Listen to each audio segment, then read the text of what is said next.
These Bridgestones ride really well. This feels like a new car again. Better get on it. Whoa, yeah, grippy boys.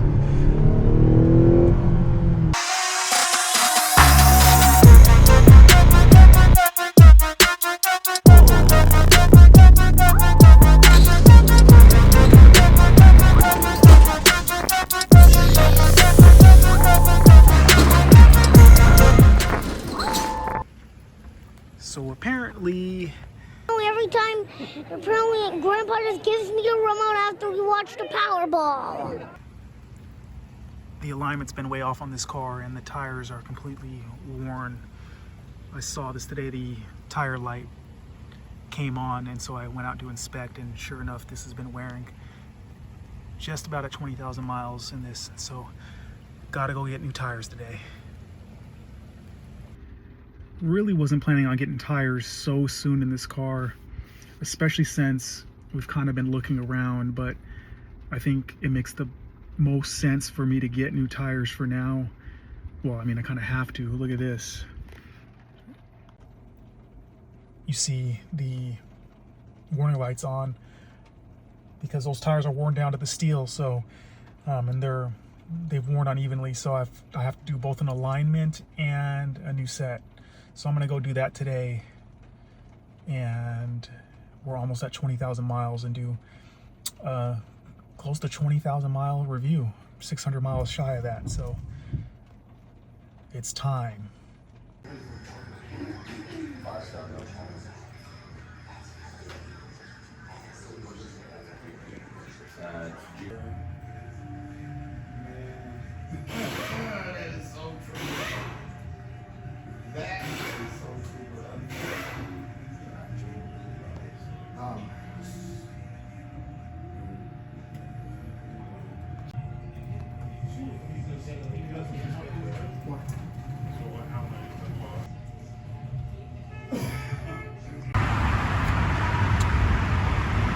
Fresh rubber and alignment. Let's see how this drives. All right, so first drive on these new tires, these Bridgestone Alenza Ultras 275/45/21s. The CX-90 has almost 20,000 miles, so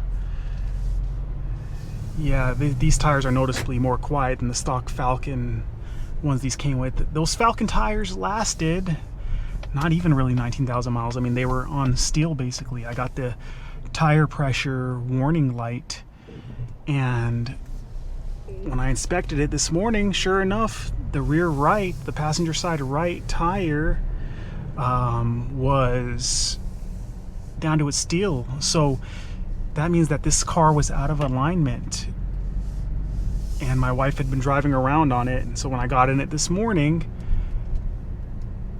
I was like, holy smokes, this is not good.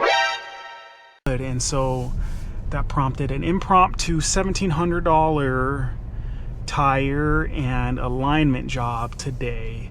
Unexpected cost, but praise be to God for providing for me to be able to afford an unexpected maintenance cost. So these Bridgestones ride really well. This feels like a new car again. Better get on it. Whoa, yeah, grippy boys.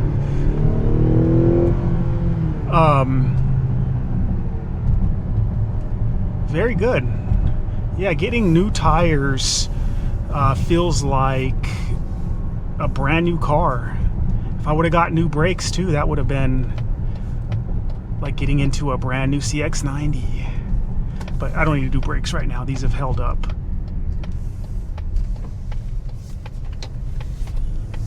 It rides so much better. The alignment must have been off for a while.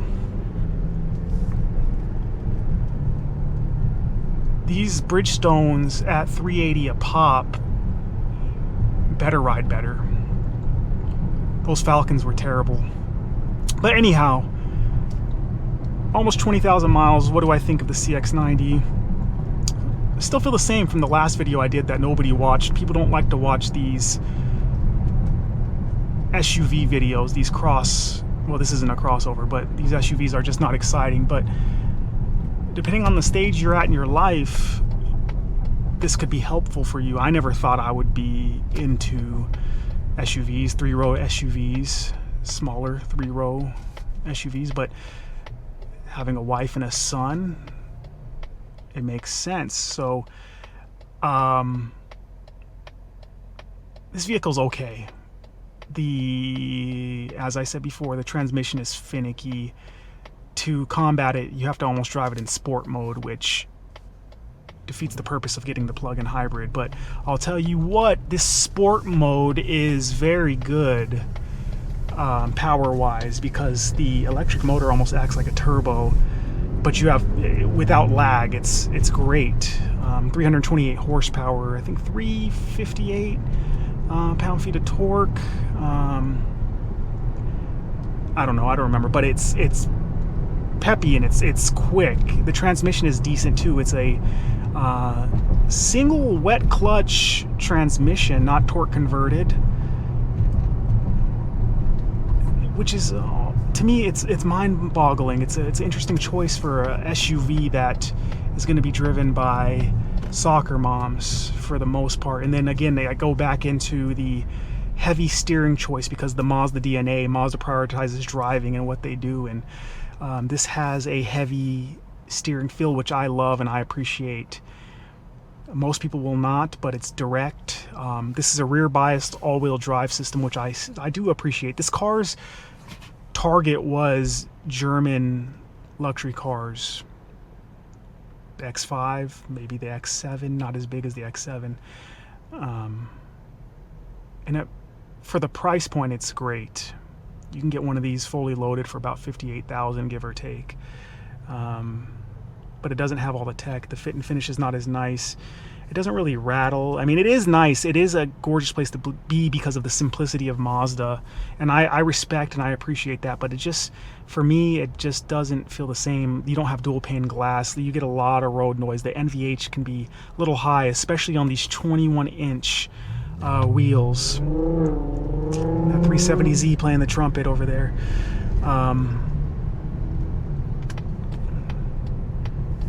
That was an overtake, man.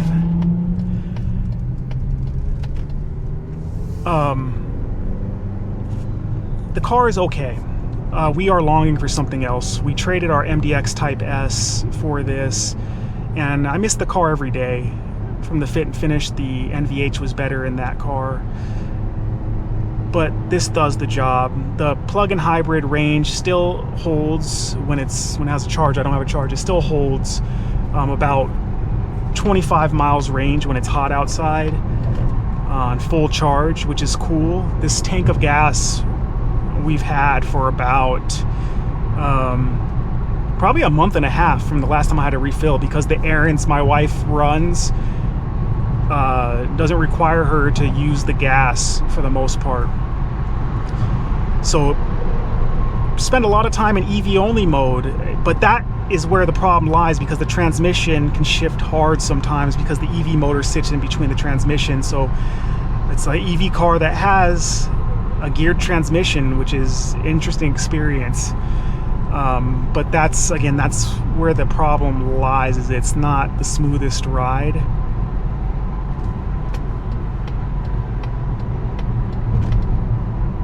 For an SUV, for most people that matters, and the dampers are not adaptive, which is strange for a car at $58,000. My Civic Type R has adaptive dampers. I mean, many cars have adaptive dampers. Not a prioritization for Mazda. I know if you get the 19-inch wheels, like on the base, it rides a lot better, but again, it takes away from that premium fit and finish, and those wheels are really ugly.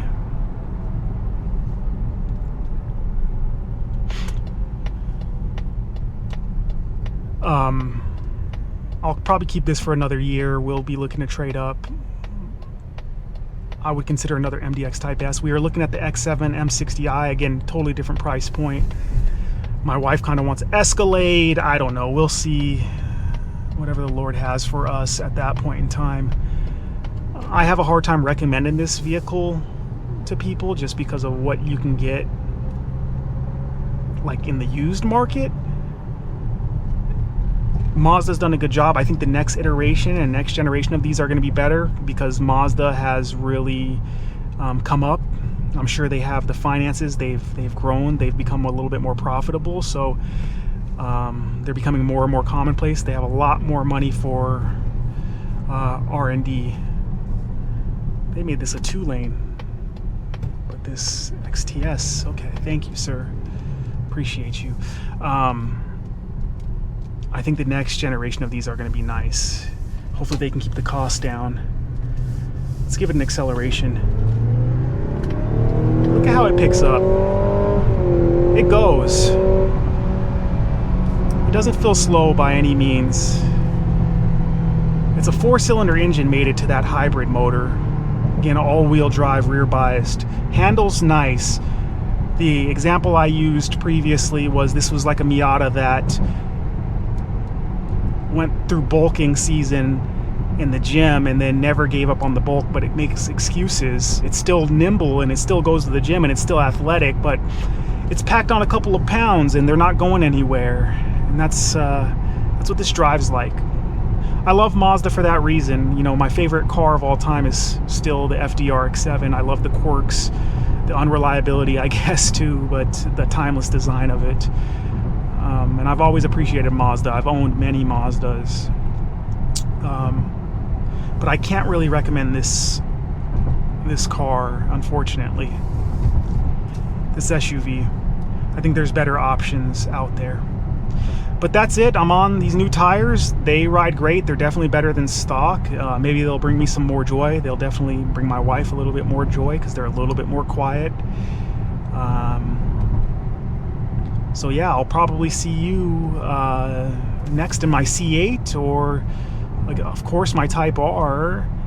I have a few other videos lined up, different cars, and we'll see you on the road. God bless you and your family. I am out.